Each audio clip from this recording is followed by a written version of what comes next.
জীবনে যে আমি কি পাপটা করছিলাম যে আল্লাহ মানে তোমার গরিব বানাইছে। আমার এই জীবনে টাকা পয়সা কোনো চিহ্নই দেখি নাই কে। আল্লাহ, টাকা পয়সা তো কিচ্ছু দিলা না, অন্তত একটা বউ আমারে দিও। একটা বউ থাকলে তার বেশি বাংলাতে থাকুন যায়। আরে আরে আরে, ওইটা কেরা যায়? तुझे देखा तो ये जाना सनम, আমার চুম্মা দিল না। प्यार होता है दीवाना सनम। সত্যি তো। হায় আল্লাহ, তুমি আমার দৌড় এতদিনে কল করছো আল্লাহ। এতদিন আমার একটা বউ আসল না আল্লাহ, এখন তোমার একটা বউ হবো আল্লাহ। A few moments later. আব্বা আব্বা, আমি তো আমার জন্য পাত্রী পছন্দ করে হাল দিছি। কি বলা? তুমি তো কাম ছেড়ে লাইছো।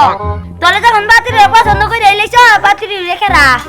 ওই বাড়ি শামসের ঢাইতের মেয়ে জরিনে। ও বাবা গো, এই বি আমারে নাইকে। 2,000 years later. তোর তো সাহস কম না, তুই আমার মেয়ে জরিনার পিছে লাগছস। তোর বুকের পাটা কত দূর। ভাই ভাই আমার মাফ করে দেন, ভাই ভাই ভাই আমার মাফ করে দেন ভাই। আমি আর আপনার মেয়ের কাছে কোনো না। তোর কোনো মাপ নাই, তোর খালি এখন বড়।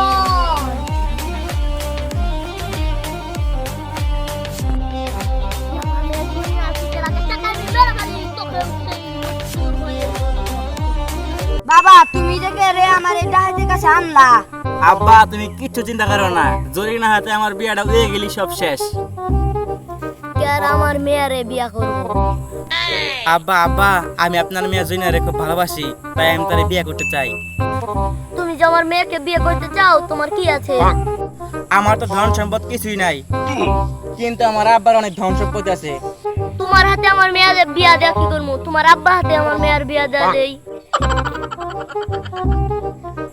আব্বা, আমিও রাজি আছি।